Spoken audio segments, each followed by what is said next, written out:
Assalamualaikum warahmatullahi wabarakatuh. Anda bersama saya Ustaz Hamizul bin Abdul Hamid dalam segmen Zakat dan Nanda, dan tajuk yang akan kita bicarakan pada hari ini ialah bolehkah zakat diagihkan kepada orang selain daripada orang miskin. Tuan-tuan dan puan-puan rahimakumullah, dalam konteks semasa kami di Lembaga Zakat Selangor memang menerima berbagai persoalan daripada masyarakat, iaitu berkenaan bolehkah zakat ini diberikan kepada orang selain daripada fakir dan miskin. Apatah lagi apabila kita membiayai pendidikan anak-anak asnaf yang bukan terdiri daripada anak-anak asnaf miskin yang belajar hingga ke luar negara misalnya, dan diberikan zakat kepada mereka. Inilah antara persoalan yang menjadi perbincangan. Maka mari kita lihat dalam hal ini, adakah Islam membenarkan? Yang pertama, kita hendaklah memahami asnaf zakat. Di dalam Al-Quranul Karim, Allah Subhanahu Wa Taala telah menyebut tentang asnaf zakat ini dalam surah At-Taubah ayat 60, yang mana 8 golongan yang disebut sebagai penerima zakat itu, hanya 2 golongan sahaja yang disebut sebagai mesti orang miskin, iaitu innamas shadaqah lil fuqara wal masakin, orang fakir, orang miskin. 6 golongan lagi, amil, mu'allaf, riqab ataupun hamba, gharimin orang yang berhutang, fisabilillah orang yang berjihad di jalan Allah, dan ibnu sabil orang yang musafir. Tidak sama sekali disyaratkan mereka itu mesti miskin baru mereka layak untuk menerima bantuan zakat. Sebab itu dalam hal ini, apabila Lembaga Zakat Selangor membiayai contohnya pendidikan anak-anak orang Islam yang belajar hingga ke universiti sampai ke luar negeri misalnya, bidang perubatan, pegang Islam dan sebagainya, maka kita membiayai mereka atas dana fisabilillah. Kenapa fisabilillah? Ini adalah suatu kod yang mana disebutkan dalam perbincangan ulama, tidak lagi tertakluk kepada tujuan peperangan untuk mempertahankan agama Islam, tetapi segala macam pekerjaan yang membawa manusia untuk taqarrub ilallah, mendekati Allah, menegakkan Islam dan sebagainya dalam bentuk yang tidak bersifat peperangan pun, mereka boleh dibantu dengan dana zakat atas nama fisabilillah.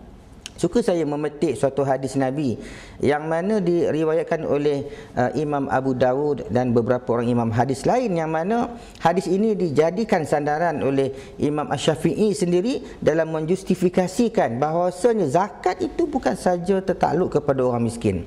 Dalam hadis tersebut, Nabi menyatakan kepada para sahabatnya, dihalalkan zakat itu untuk orang kaya yang terdiri daripada 5 golongan. Yang pertama, amil. Amil, misalnya saya yang bekerja di Lembaga Zakat Selangor sebagai amil, saya dibayar gaji daripada bahagian amil dan tidak disyaratkan amil itu mesti miskin. Yang kedua ialah golongan mu'allaf, kerana mu'allaf itu tujuan diberikan zakat kepada mereka untuk melunakkan hatinya supaya lebih mesra dengan Islam. Bayangkan orang yang baru memeluk Islam, kita ziarah dia, kita santuni dia, akan merasakan dia lebih dekat dengan kita, dan seterusnya akan rasa seronok menjadi seorang yang menganut agama Islam. Sebab itu saya pernah sebut, kalau orang kaya sekalipun dia masuk Islam, kita boleh beri zakat sebab itu memang hak dirinya sebagai mu'allaf. Yang ketiga ialah orang yang berhutang. Orang yang berhutang memang layak dapat zakat. Bahkan dalam konteks semasa hari ini, kita lihat kadang-kadang orang kaya itu lebih banyak hutang daripada orang miskin. Cuma hutang di sini kita kena justifikasilah hutangnya bagaimana. Tidaklah boleh hutang sewenang-wenangnya untuk memohon bantuan zakat, walaupun memang dibenarkan dalam kaedah agihan zakat itu sendiri.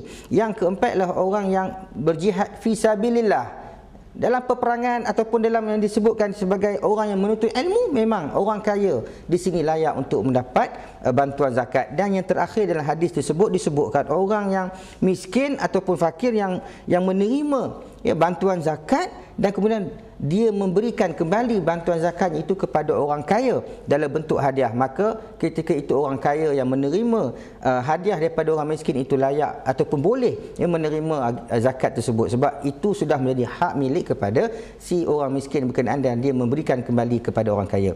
Sebab itu dalam hal ini, tuan-tuan dan puan-puan rahimakumullah, kita hendaklah faham dalam bab zakat, agihannya hendaklah mematuhi piawaian syarak, dan dalam konteks Selangor setiap agihan yang kita lakukan telah terlebih dahulu dihalusi oleh jawatan kuasa fatwa dan kita mengagihkannya selaras dengan kehendak syarak dan fatwa. Sekian dahulu segmen zakat buat kali ini. Mudah-mudahan ada kebaikan untuk kita bersama. Pesanan saya kepada tuan-tuan dan puan-puan sekalian, ingatlah ya, zakat itu satu kewajipan dan tunaikanlah zakat kita di Lembaga Zakat Selangor. Sekian, Assalamualaikum warahmatullahi wabarakatuh.